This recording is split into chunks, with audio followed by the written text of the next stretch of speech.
Hey guys, good morning. This is Joe. Welcome to my channel. And now I'm staying in Guangzhou East Railway Station. I'm waiting for some friends to go to Shenzhen together. I will show it up. 嚟新朋友，新朋友，新朋友，新朋友。好周啊！係。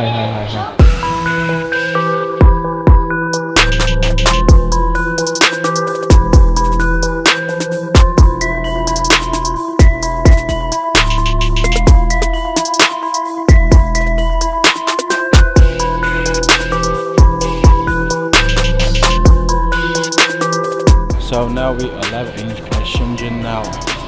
We are going to Nanshan. The meeting is on the afternoon.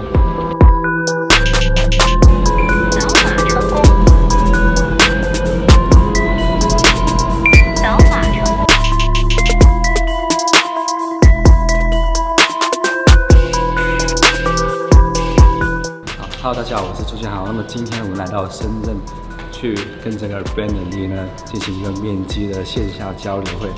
那么现在我身边这个拿相机的是 Joe， 来，我帮你拍一下。Hello， 我们要见 Brandon Li 了。We are going to meet Brandon Li. So exciting. Live the meeting rooms. We are waiting for to hurry. 1 hour is 1 hour later, we will see Brandon Li. I will show you.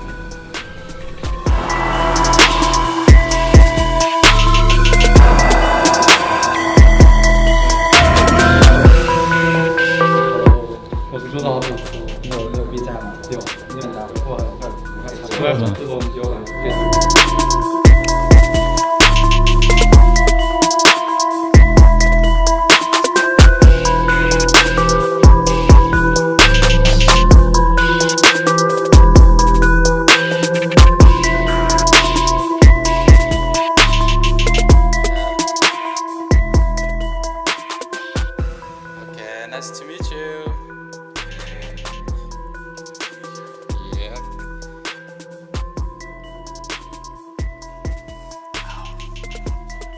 Want to see?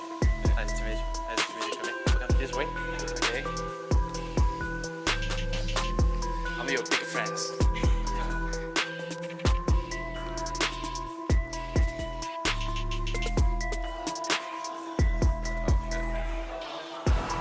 Hello.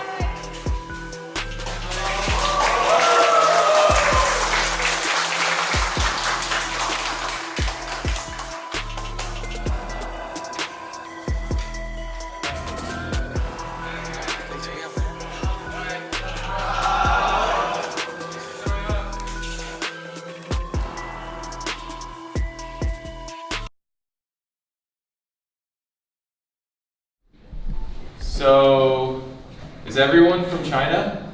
Yeah. Everybody. Is anybody not from China? No, everybody's from China. Okay. Let's make a list of places, your favorite places, or let's make a list of either places you've been or want to go. And I guess it will be different places for different people. I didn't think this out very well. Okay, favorite places you've been. You want to ask Kobe? Who wants to volunteer? Does that work?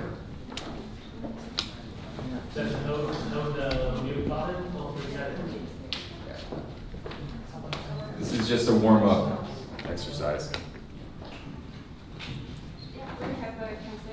Oh, wow. Hi. But I'm not a professional interpreter, so. Okay, you can be somewhat inaccurate and totally fine. Yeah. We'll be all right. So, yeah. So I'm just asking people what's their favorite places they've traveled to. 你们旅游去过的最喜欢的地方是有哪些地方呢 India. Where in India? India. Just all around India. The north. North India. Cool. Where did you go in North India, by the way? 具体是的哪些地方呢 Calcutta and Jaipur. Jaipur. Yeah. Cool. And the four city of the color city. What's that? The four color city. The four color. Oh, okay. So Jaipur, Jodhpur. Jaipur. I don't know. It's golden city. Well, it's okay. Blue city, pink city, gold city, White city and the white city. Yeah, four colored cities.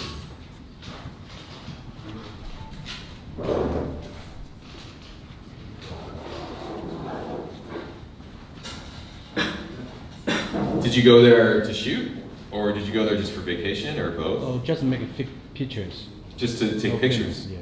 Okay, awesome. Okay, another place could be inside China, outside China, anywhere. Japan. Where in Japan? Hakodate. Hokkaido? Or Hakodate? Yeah. I haven't heard of that. I don't even know how to spell it. It's like in the south of Hokkaido. South of Hokkaido. Yeah. Okay. It's Oh. nice place. Is it Hokkaido and then Te? Thing. What? Thing. I have been there. I can't. I'll just put Hokkaido. Oh, really? Yeah, you can say it's Hokkaido. It's part of Hokkaido. Yeah, That's yeah, yeah. specific enough for this exercise. Yeah. And what did you like about going there? Actually, I'm there for video shooting. Mm-hmm. Yeah, and it's winter. It's winter, and the snow is nice, and the people there are nice. They are willing to help when we are doing some jobs. Yeah. Cool. Was it difficult to shoot in the winter? Yeah, it's too Yeah. cold. Super cold. You should cold, but I have to take out my handcuff and to catch the camera. Right. You couldn't wear the gloves while you were filming. So I think it's quite hot. Yeah. But it's a nice place for shopping. I think I will go there. What was your favorite thing that you filmed while you were there? People. People. Yeah. What kind of people? Like the clothes and like how to say? Traditional people, modern people, urban people, rural people? Traditional. Yeah. All I know about Hokkaido is that it's cold and they have a lot of seafood, I guess, that's popular around the world. Yeah. Yeah. Great. Where else? Anybody? Spain. Spain. Where in Spain? Barcelona and Sevilla. Me too. Yeah. Spain is one of my favorites.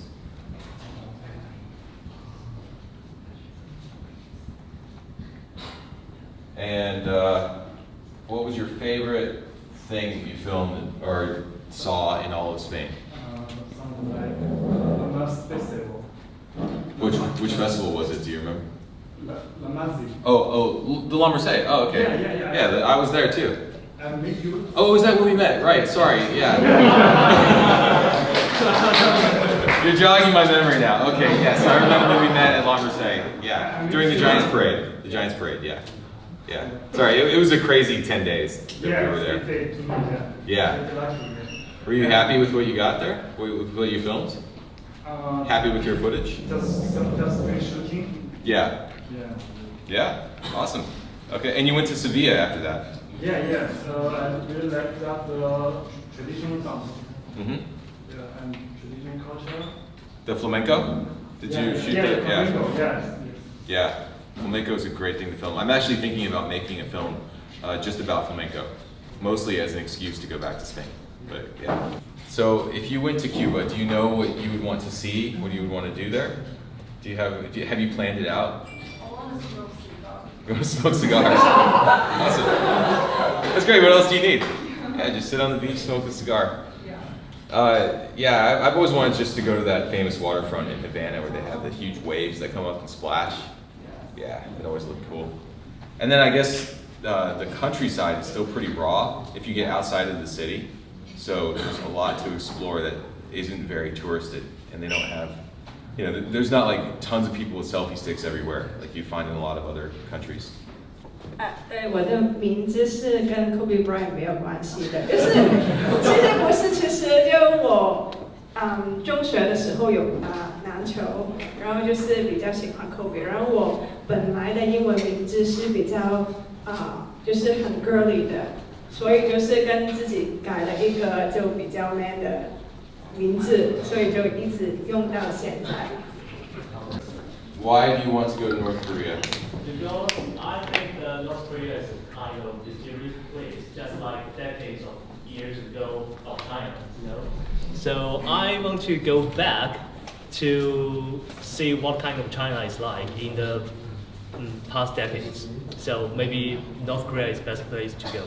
So it's like going back in time. Yeah. Anything else? One more? Let's take one more place that somebody wants to share that you want to go to. So I'm originally from the United States. I was born in the US. I was born in a state you've probably never heard of, and in a city in that state that I'm sure you've never heard of. I was born outside of St. Louis in the state of Missouri in the US. Brandon 出生在美国密苏里州。I don't know what she said. So anyway, yes, I grew up in the United States. I lived, the first half of my life in the U.S. And I didn't start traveling the world until after college, actually. So I spent, I spent all of my childhood in the U.S. Brandon 在大学之后才开始旅行，然后呢，就是童年的话都是在美国度过的。So my dad is from Hong Kong, and my mom is American, so I'm half. 还是混血，然后是来自。Everyone's like, oh, okay, now it starts to make sense. Yeah, so I've wanted to do filmmaking ever since I was a little kid, and where I grew up, nobody else wanted to do that. All the other kids were just into sports, so I was kind of alone. So I learned how to do it by myself, basically. I learned how to shoot by myself, edit by myself. Basically everything I could. I learned how to do the whole process without needing other people. Brandon 就話咧，佢細個嘅時候咧，一直都已經係好中意拍攝㗎啦。但係佢身邊嘅朋友都冇，即係唔對呢個即係拍攝呢樣嘢係冇興趣嘅，所以佢由細到大都係自學咁樣去學習拍攝嘅。I didn't know now is this the photo time? This is okay. I'll be here. I'm not going anywhere. Nobody else. It wasn't like now where everybody makes YouTube videos and stuff. Like nobody else was doing it. So I taught myself pretty much all the skills that I use now. Even though I ended up going to film school later, I learned to be self-sufficient, basically. So. 佢由細到大，因為身邊冇人做呢樣嘢咧，咁佢其實係啲人嘅眼中佢係一個怪胎嚟嘅，基本上。咁因為嗰陣時係 internet 係唔流行啦，亦都冇呢樣嘢啦，亦都唔會有 YouTube 啦，所以佢基本上學嘅嘢都係自學翻嚟嘅。But how do you self-taught? Like, if there's no YouTube and no internet, how do you self-taught? And I went to film school in North Carolina in the U.S. Learned all the basics, all the fundamentals of filmmaking. I learned how to make films in a traditional studio environment. So spent 4 years learning about film. 咁之後就去咗一間電影學校啦，讀大學啦，讀咗4年。咁嗰4年裏面咧就學晒基本上即係一啲比較傳統啲電視台啊。電視去影嘢嘅技巧啦 ，basic 嘅理念啊概念咁樣咯。係啦，咁8年之後，咁佢覺得對嗰份工太厭倦啦。咁之後就機緣巧合之下咧，佢有朋友就邀請到佢去學外國啦，去影其他 commercial 嘅作品。咁佢就第一個地方就係去咗因為佢個朋友嗰個 agency 係喺杜拜嘅。咁佢個攝影生涯即係除咗電視台嗰份工作之外，佢嘅攝影生涯就喺杜拜開始啦。And that was the first time that I started traveling the world. So this was all after after college, everything, and so so after, basically while I was doing those jobs in my free time, I took other trips to other places just to explore, basically on my own. So I was solo traveling for several years, just making short films in my free time. Yeah, and that's pretty much where I'm at. Sometimes I still do commercial work, and I've posted less often to my YouTube channel recently because I've been working a lot on personal projects and trying to really focus on my personal filmmaking projects. But yeah, that's the backstory of how I got to here. 係咪咁去 YouTube 咧？其實一直都係叫做They're not side projects. No, not really side project, but like you don't really, Personal, like, really like- concentrate on YouTube. Oh, on YouTube. Yeah, I'm saying YouTube. Yeah, I decided not to become like a full-time YouTuber because it takes all of your time to be a full-time YouTuber, and I wanted to be more of a filmmaker who sometimes posts on YouTube.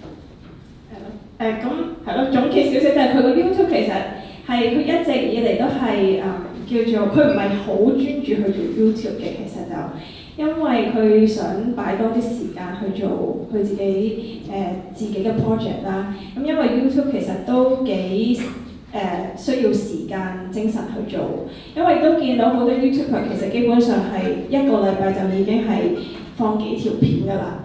咁變咗其實佢就唔係話好會花時間上去，但係因為近排都係其實大家都見佢少咗放 YouTube 嘅，因為佢一來要做自己嘢啦，有一啲client 嘅工作要做，另外就係佢有一啲佢自己想拍嘅嘢，即係好似例如 HongKong Strong 嗰啲，佢全部都係自己自資去拍嘅嘢啦。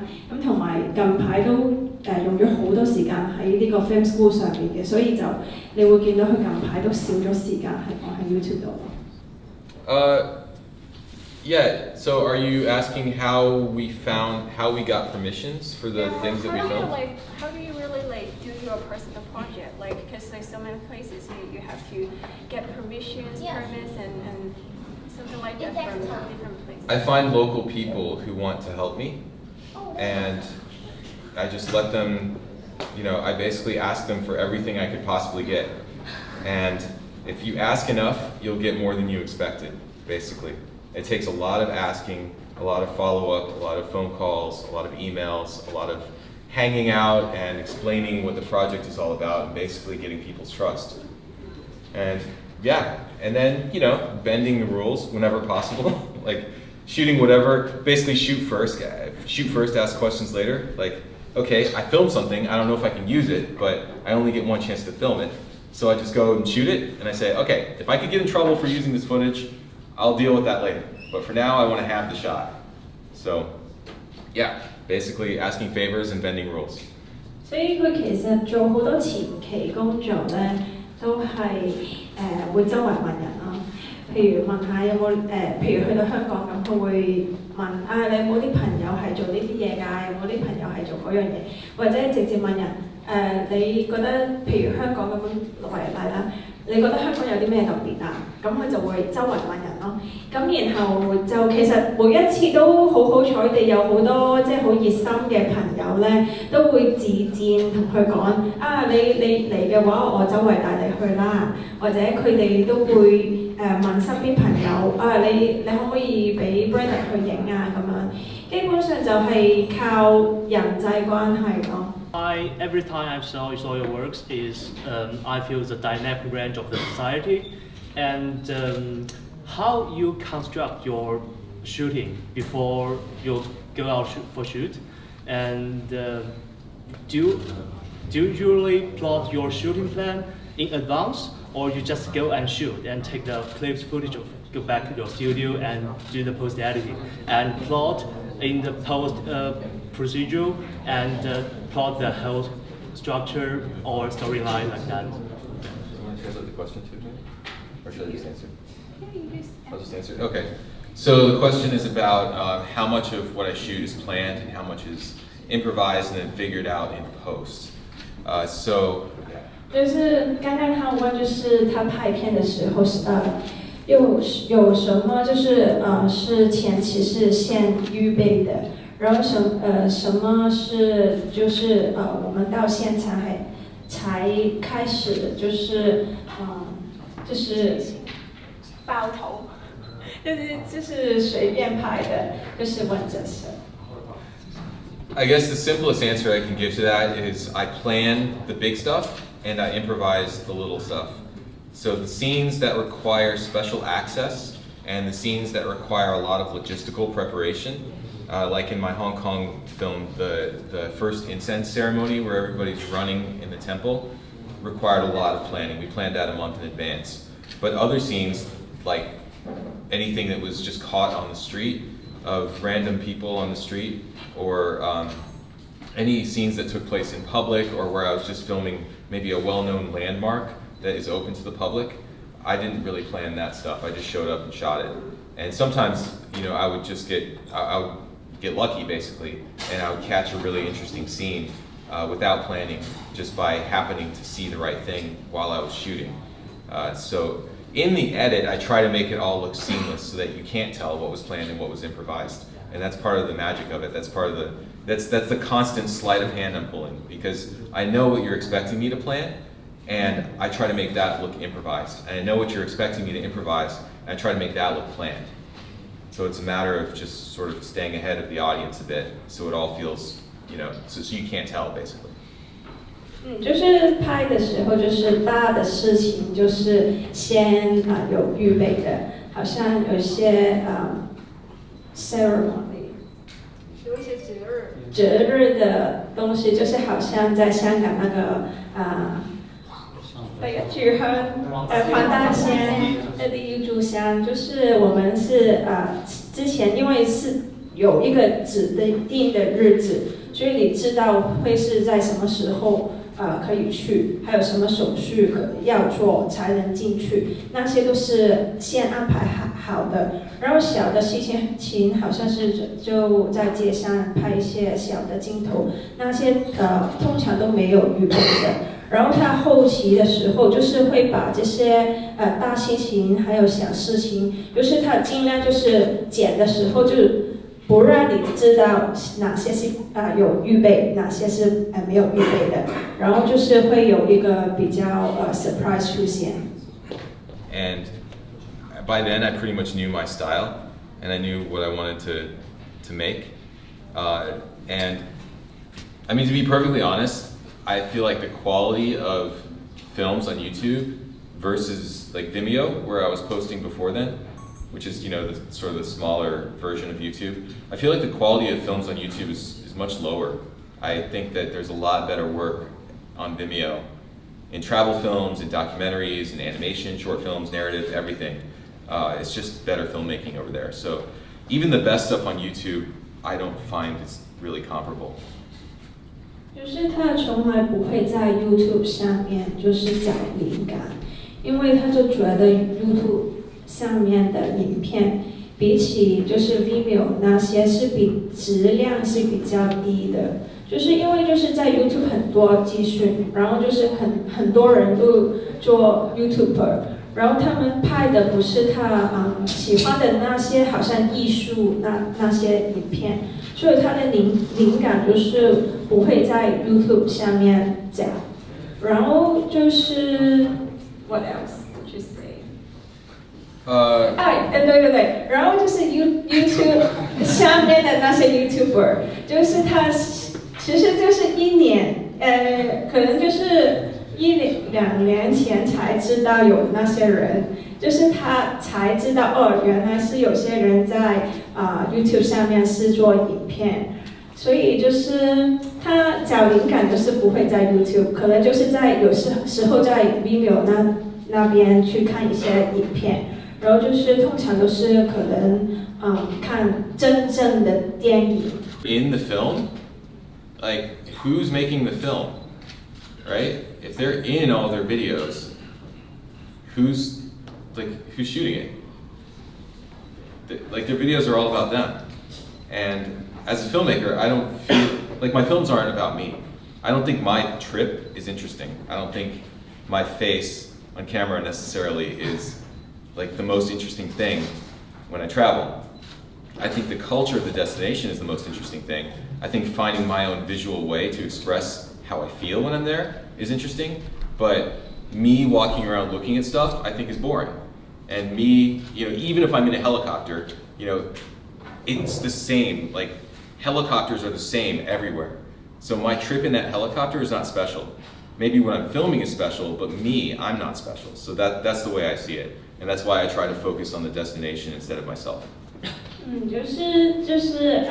YouTube 上面的影片，就是他说不是说 YouTuber 就没有才华，就是他们拍的时候通常是拍有怎样也会出现，就是那个 YouTuber 会出现在影片里面，然后就是那些 YouTuber 是找人拍的那他的影片是谁拍的不知道，对吗？然后就是反正就是他说他去一个地方拍的时候，他希望就是把那个地方就是拍出来，而不是拍自己，就是因为就是以那个地方为主，不是他自己为主，所以就是在 YouTube 上面的影片，他就会觉得为什么总是拍自己的脸，就是不是太对，就是他就说，就是自己真是没有去，就是到一个地方应该看地方不同地方的有趣的地方，然后不是看他的脸。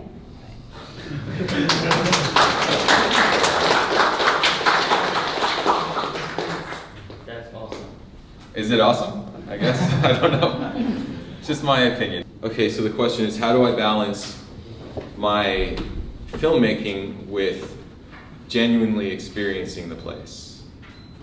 就是问题就是你在一个地方拍摄的时候，要怎样去平衡，就是你体现那个地方的时间，还有就是拍的时间。Usually my filmmaking trips are separate from my vacations. If I take a vacation, I usually don't film very much or anything. And when I go to shoot, I treat it like a production. So recently I spent a month in New Zealand just to shoot. I didn't consider it a vacation, I didn't consider it sightseeing, I was there for the purpose of filmmaking. But before that, I spent like 3 months in Chiang Mai, Thailand, primarily just to be living there and experiencing Chiang Mai. So I keep those sort of segmented so that the expectations are set accordingly. 就是他通常就是把旅游的时间跟那个他工作就是工作，去一个地方，如果就是他选了一个地方是去拍摄的话，他不会就说是旅游，其实旅游是旅游，拍摄是拍摄。然后就是他去了New Zealand， 就是新西兰，对，新西兰的时候就是1个月，他不会说这是旅游，他完全是focus 在就是拍摄。然后这个之前去清迈的时候，就是只是不会说他没有拍什么东西，就是完全的投入在那个生活里面。对，就是他选的地方，就是选了一个地方他说有兴趣去拍的话，他就拍，就不旅行，不sightseeing的，就是去拍。然后是如果他有兴趣去一个地方是放假度假的话，就是只不会拍东西。Also, the easy things to shoot on a vacation usually make for very boring videos because everybody's filming that thing. So it's fun, it's interesting to see in real life, but online, because everybody's making a video about their vacation, if you film that thing and you try to make a film out of it, it ends up being very similar usually to other people's vacation videos. So I try to do something different by filming subjects that most tourists don't get to see, or filming at times of day that are inconvenient for most tourists, or just basically trying to get outside of the normal track that most tourists would take. So it makes it an uncomfortable trip in a lot of ways because I'm getting up early, I'm filming subjects that aren't tourist friendly, like, filming the belly of a steam engine, like shoveling coal, like that's not a very comfortable thing to shoot, but it looks cool. So I focused on subjects that make for good film, as opposed to subjects that are fun to experience. Making that video, so that was about a month and a half of shooting, I would say. I took 2 trips to Seoul to shoot it, and then I took about 3 months after that to edit. So basically the way it was put together, or the way we planned the shoot, was I just had a list of things that I wanted to film. I just made a sort of a wish list. And this is the same thing I did previously in Hong Kong. I made a wish list of everything I could possibly hope to shoot in Seoul after doing a lot of research, talking to a lot of people. And then I just put it out there in social media, Instagram, YouTube, Facebook, and just asked people, hey, do you know anybody who could connect me to any of these things? And from the people who replied, I got access to, I would say, about 3/4 of what I had asked for. And it usually wasn't the person who replied who could actually help me. It was usually somebody they knew. So it's a matter of degrees of separation. If you know a few people, then chances are they know a few more people, and those people might know a few more people, and eventually you get to somebody who can actually give you permission to film what you want to film. I want to talk a little bit about the meaning of the film, in as much as there is a meaning, which is it's more of like a guiding, I guess, principle when I make my destination films, my travel videos. I try to not just portray a place in one light. I try to, for instance, not just say Seoul is beautiful with the film. There's a lot going on in this short film, and not all of it makes Seoul look beautiful. Not all of it is complementary to the location. And I think we can go a lot deeper with travel videos, with destination films, by trying to communicate more than just how cool a place is, or just making your trip look like it was awesome. Like this, there's a lot of stuff that's ambiguous in this short film, and I like that. There's a lot of shots where you could say, oh, that's a bad thing, or you could say it's a good thing, or you could say, I don't know how I feel about this, it makes me a little bit uncomfortable. And I like that, because then after the film is done, you can think about it a bit, and you can get more out of it than just feeling like somebody advertised the place to you. Couldn't even answer for myself was, is Seoul utopia, or is it dystopia? Is it because it's a very futuristic city, so is it a bright future or is it a dark future? And that's what I was constantly asking myself as I was shooting, and that's what I sort of left up to the audience with the edit, hopefully. I tried to keep the edit a bit ambiguous so you get to decide for yourself. So let me get some reactions from anybody else. I assume a lot of you have probably already seen that video before. Does anybody have any thoughts that they want to share with me about it? Even if you didn't like it, it's fine. 就是你们看了这个影片以后，有觉得怎样？就是不好的地方也可以说，就是这个收尾这个片。Okay, time lapse. We have an issue of semantics here. Time lapse is usually when you're showing the passage of time with a static camera, and actually, what's in this video is hyperlapse, where the camera's moving, and it's sped up in post. It's like faster. So I actually don't really do time lapse, mostly because I don't have the patience, because it takes a long time to make a good time lapse shot. So what's in this video is hyperlapse that I filmed as I was walking around with my gimbal. And the reason I chose to use that technique a lot was to convey the energy of the city. So in the parts of the video where there's a lot of energetic stuff happening, I use the hyperlapse more.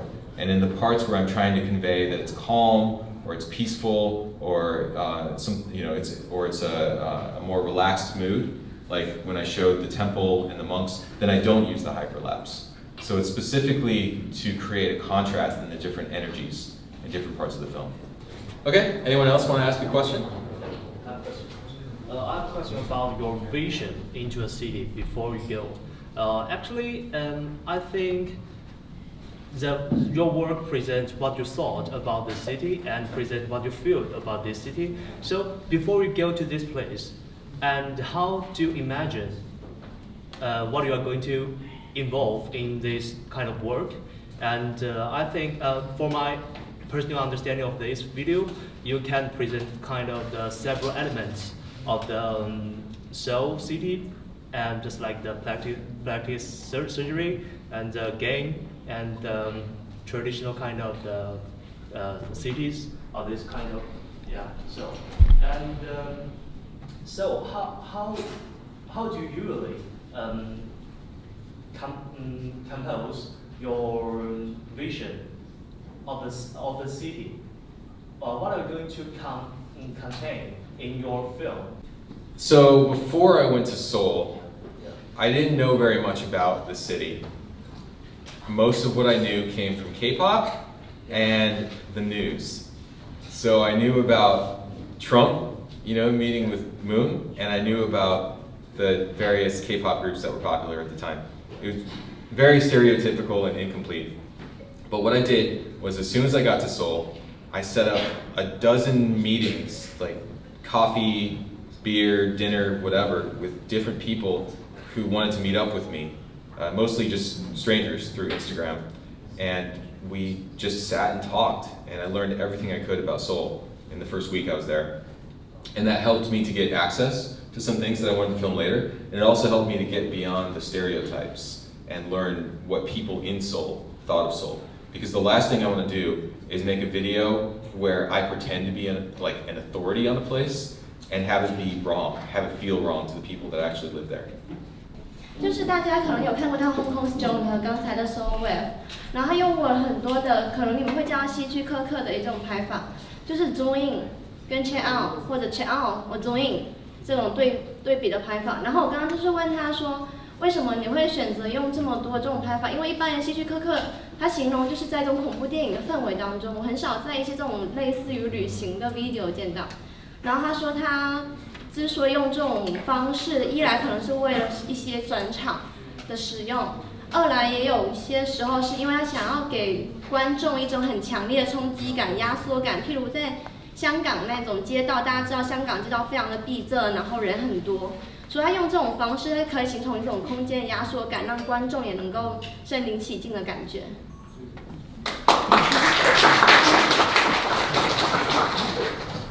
Okay, I want to learn a little bit more about the people who are here today. So, first of all, if you make videos, raise your hand. 这里有人 Not even professionally, but 就是 anybody. 会拍片的，就是会拍片，一般就是不是 professional 的，不是专业的也可以，就是都可以。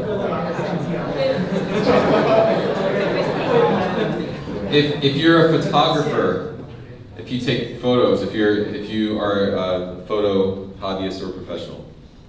拍照片的有吗？就只是拍照片的。Okay, and if you don't do either, and you just watch videos, and you do something else. 完全不会，就是看。Awesome. And who wants to share what sort of your dream is? What do you hope to achieve if you're trying to become a filmmaker, trying to become a photographer? What is your goal with that? 有人想要分享一下，就是你想要做就是 filmmaker 的，其实你最后就是梦想是什么？想要拍到什么？有人想要分享吗？ Anyone want to share their goals and dreams with me here? Okay, so the question being how to make a travel video have more story. It's difficult because most trips don't really have an interesting story. That's why I was talking about how I don't really film my real vacations, because the story of my real vacation is I show up, I'm tired, I sleep, I eat something, I wake up the next day and go out and see stuff that millions of other people have seen. Then I go eat a meal, and I go back to sleep. And it's not an interesting movie. That's not interesting. So what I try to do is I try to find a bunch of mini stories and put them together. Mini stories about other people. So you could think of it like I'm making 10 tiny documentaries and putting them together. So like in Soul Wave, there was a mini story for the e-game. There was a mini story for the little plastic surgery clinic that I visited, there was a mini story for the students taking an English test. So there's all these mini stories that I then cross-cut together to make one bigger story. Focus on specific people in the place instead of just filming the place. 他就是去一个地方，他不是拍那个地方，是拍那个地方的人，人才会有故事。如果你是拍景色，或者是就是街道。So yeah, now you're trying to change the course after the fact, which may still be fine. You may still be able to find a way, but it makes your job harder because you're now faced sort of trying to do something that was previously impossible. Whereas maybe there would have been an angle to making a documentary about this lighthouse that didn't require that special access if you had conceptualized it differently. So what I would ask myself if I were you, is your footage interesting and does it tell a story? If you don't have those two things yet, can you realistically fulfill those two things? If not, start over, shoot something else. The lighthouse is still there. You know, you could always film a completely different video. Probably wouldn't even, I don't know how long your documentary is going to be, but it might not even take that long to reshoot. And then you can go into the editing, into the editing phase with footage that you feel much more confident in. There's two reasons why a place can be interesting. Reason number one, it's exotic, different from home, right? And that's why most travel videos are interesting. Reason number two is because it's relatable. And it makes you think about stuff. It reminds you about home. It gives you feelings of nostalgia, memories, things like that. You want to go for this. Don't try for this. So capture little moments that every student, everybody can relate to, little problems everybody has, little joys, little things, like daily life things that every student would watch and say, oh, that totally happens to me all the time, or yeah, I totally get that feeling, or oh, it's so frustrating when that happens, or it's so cool, when that happens. Like those little moments are what you would go for with a video like this. Then you have tons of things to shoot. You don't have to worry about this. Scene, moment. If you don't capture this, then you have B-roll, right? You have footage of a basketball game that looks like every other basketball game. You have footage of studying that looks like every other college ad ever. It's just boring, study, right? So, can you think of anything, ideally something specific to your school, any little moments that you might be able to anticipate before you shoot that you could try to capture while you're shooting for each of these? So let's start with basketball. Is there anything about the basketball specifically at your university that just some little thing, I don't know, it could be just like the way that they get their towels before the game, or it could be a little pre-game ritual that students do, or it could be, I don't know, a way that they cheer that's specific, or anything like that. So you mean I should find some unique feature of our school's basketball team? What little moment will students watch and be like, oh yeah, I totally get that. That happens here at our school. Yeah. Instead of just saying basketball exists, you're saying this is what basketball is like for us. It's not easy to answer, and you may not know until you're shooting, but if you're looking for it, if you're actually if you keep your eyes out, you'll start spotting these moments. Like it might just be the way the basketball players maybe tease each other when they're off the court, right? Maybe they mess around with each other. Maybe they have some joke they do. Maybe they have a certain chant that they do that's unique. But that's the thing that gives it character. Oh, is that what we're talking about? Oh. Yeah, we could check if he wants to. Yeah. Ask him. 因为之前有一些就是其实现场好像有一些朋友已经是他的 film school 的学生，对吧？有的请举手。就是这个同学其实之前有拍过一个学校的片，然后建议就是放给同学看吗？可以。I don't know how we'll get it. Unique, general. So that's what I'm saying. A lot of people stop with their idea at this level. They figure out the scene they're going to shoot, but they don't figure out how to make the scene unique. But if you go that one extra level, then you start filming. How do you make the film unique? E-gaming. When I was filming e-gaming, Yeah. I could have filmed mostly the game Yeah. and the gamers, right? But what was in the video? It was mostly the audience, right? Oh yeah. Because the audience was all these screaming girls, and when I got there, I was like, holy crap, it's 90% female, 95% female watching these e-gamers. I didn't expect that. They were treating these guys like K-pop stars. So I was like, okay, game's boring. I'm gonna film the girls in the audience because that's what's interesting. That's what's unique about the subject. You know? So you get there, you look around, you say, okay, every basketball game looks like this, but what little aspect of it is more unique? And you find that little aspect, and you focus your shooting on that. 就是我拍这个片子的时候，其实是为了参加一个比赛。然后的话，我那个时候的话，想拍这个片子的时候，我就想了一个大概，那我想拍什么？我想拍1天之内，那不同的大学生他在某个时刻他在做一个事情。That you're saving something for later. You're not giving it all away at the beginning. So, and I like the look of it. I don't know how he shot it, but I think that just the colors and the compositions were very interesting, pleasing. So that's my take. Who's got any thoughts on the video? 有意见吗？有觉得怎样这个片？ And Patrick, you can come up and answer. Anyone want to ask Patrick a question about the video that he made?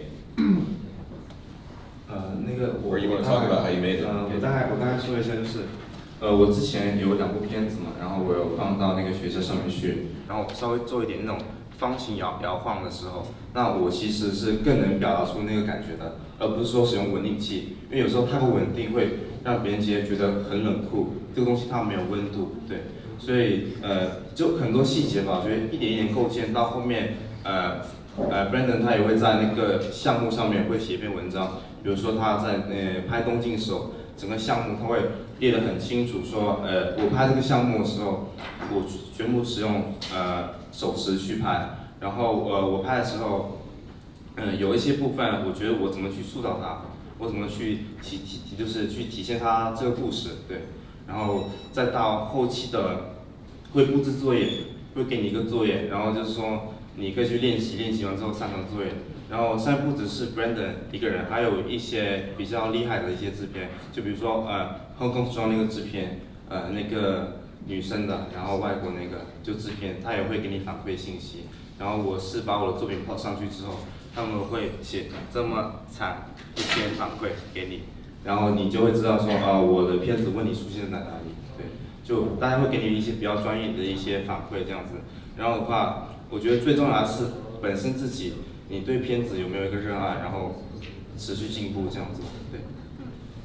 就是说你的是学校实施要交功课的，大概1个星期、2个星期要交一个功课上去，对。Okay. What else? I don't know.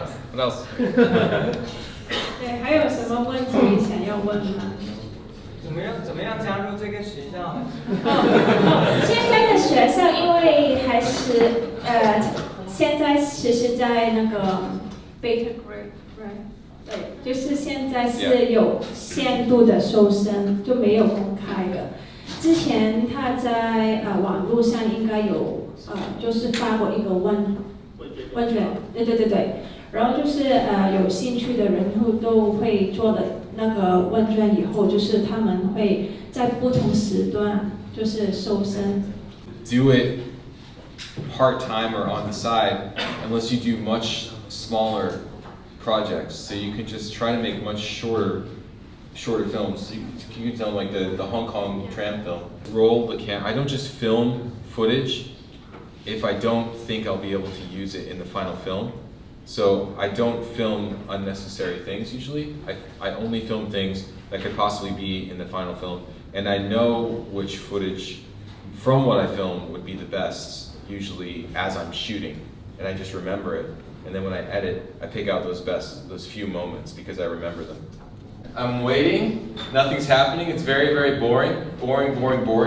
then suddenly something interesting happens, and then it's boring again after that. 就是他要去一个地方，通常都是很多时间其实都没有什么好拍的，然后那个有趣的事情会突然的出现，然后出现以后，后期的时间其实也是很没有趣的。Film here. I don't film here. I try to capture some of this as it's getting interesting. I capture it at the peak when it's the most interesting. And sometimes I capture some of this, but mostly this part, when it's getting interesting, and then the peak. And then after that, that's all I need. This moment, then I don't have enough footage after that. I've already missed the beginning of the story here, the story of getting the goal. So I have to be ready to get that moment. Then I keep filming until they get that goal. If they don't get a goal, I go back to waiting and I don't film. So it's about staying alert, anticipating, and then knowing when I've got the shot. And then I don't keep filming. Then I'm like, okay, cool, I got it, I'm done. Then I just pick up my Coke and I just, enjoy the game. Usually, so I have a lot of music on my hard drive that I've downloaded from various websites. Some of it is music that I can legally use in my videos, and some of it is just songs that I like that I have no legal access to. So yeah, I use temporary music to start with that's already on my hard drive, and I start editing with that music, and eventually I replace that music with tracks that are either better for the video or tracks that I have I can legally license to use. And if I can't find anything, then I hire a composer, which I've done. I hired for Soul Wave, I hired a composer. All of that was original composition. Will you keep your own your style now, or you would have some change, or do you have any plan for that? It's always my style if I do it, right? I'm not going to copy anybody else. I'm going to, I just keep evolving the same style. Basically, I'm only competing with myself. That's the way I look at it. 他会一直保持这个风格。Oh, I think they're wondering why you make it as a longer video. Oh. It's a completely different style. So I think that's why they would. I just wanted to try something different. I've been wanting to do narrative stories that have characters and plot for a long time, and that was an opportunity to do it because the client let me do whatever I wanted. It was a video for the tourism board, and I just had to show certain destinations in the video, and they let me do whatever I wanted otherwise. So I just, I took it as an opportunity to experiment, basically.